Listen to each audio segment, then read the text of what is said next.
Hi, this is Steve, my business partner Austin, and today we're going to talk about the popular niches for bookkeepers. So, we even preach niche, other people preach it, and I know you're going to say no, it's niche. That's fine if you want to call it that.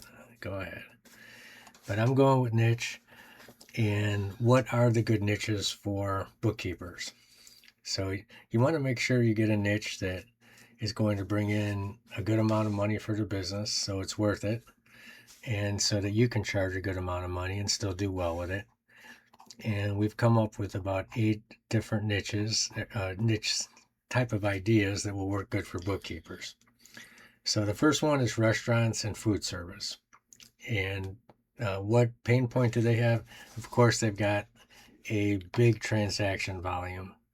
So that's something that makes it hard to do the books right. Their books are usually messy. It's not easy for the bookkeepers either, so you've got that problem. But if you don't mind messy books and you want to, let's say, Bakersfield, California, bookkeeper for restaurants, and you're probably going to be the only one or close to it, you'll get some business just from that, and word of mouth will carry you farther. So that's one that I would recommend. 7 more. And here's the real estate investors, number 2. This one there's a lot of pain points. Separating properties, understanding the cash flow versus profit of each one. It can be very tricky. You got depreciation, all kinds of things. So with rental properties, it can be difficult. It's all difficult. The beautiful thing is, if you can get in with real estate investors, there's a high lifetime value. They're generally going to stay. So if you're a bookkeeper and you know a lot about real estate, maybe you're an investor yourself, that's a great way to go. Third one, e-commerce sellers. And if you do this on the side, it would be an excellent one for you to consider. Maybe you sell on Amazon, Shopify, Etsy, eBay, whatever. You kind of have an idea what's going on there. You've got to deal with inventory, sales tax, all that stuff. There's some pain points there. Reconciling the different platforms can be difficult. So if you've done this, if you're familiar with this, that might be an excellent way to go as well. Number 4, contractors and tradesmen. We're talking about HVAC, plumbing, all those kind of things. There you've got a pain point that they commingle, as bookkeepers like to call it, and people in the insurance industry, mixing their personal and business finances causes some big problems when it comes to bookkeeping. So if you've got any kind of background connection with the trades, they're great to go with. It's kind of funny because they're actually an underserved niche. Most of them don't have clean books, but they're underserved because they hate dealing with people like us. They don't like dealing with marketers. They don't like dealing with bookkeepers. They don't like all this other stuff. They're not sure who to trust and why to trust them. But if you can get through to one of them, they are actually very loyal, and they're good to work with. They're usually generally very good people.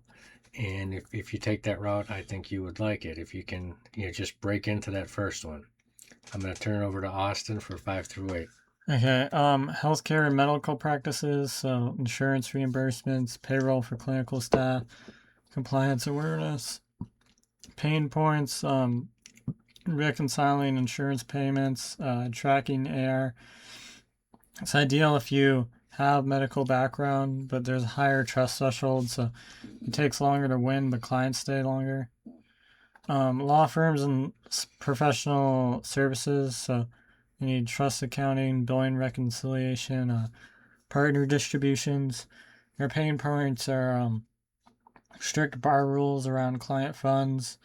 It's ideal if you're detail oriented and work well with high earning professionals. And you can get a premium pricing potential out of them.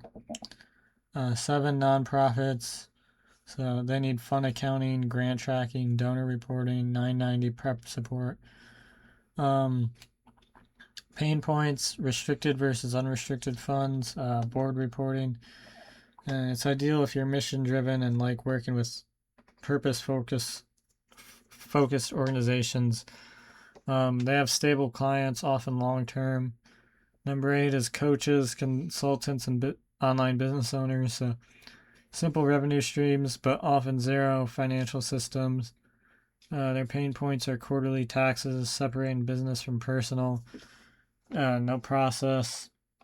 It's ideal if you're online savvy and prefer virtual first clients, and they're easy to serve remotely and highly referral driven. So, how to pick your niche? There's a few questions you can walk through, like what do you already know? What prior experience do you have? What do you actually want to work with? Because you're going to spend a lot of time with these people, and is there money in it? Because some pay better than others, like trades, real estate, professional services, and solo entrepreneurs and nonprofits can be budget sensitive. So, um, you don't have to niche on day one, but the sooner you do, the faster your marketing works. Yeah, Austin did a perfect job. Like you said, if you want to wait to niche until you get your first client or two, and then use that as your baseboard to niche, we think that's a good way to go. If you want to niche right from the start, that's a great way to go. But don't let this hold you back. We've seen it way too often that people get stuck on this topic and they let this hold them back. Don't do that. Get started, get going, pick up that first client, niche down as soon as you're able to, and move on with the business. Thanks for watching. Comment, like, subscribe if you got value out of this, and we'll see you tomorrow.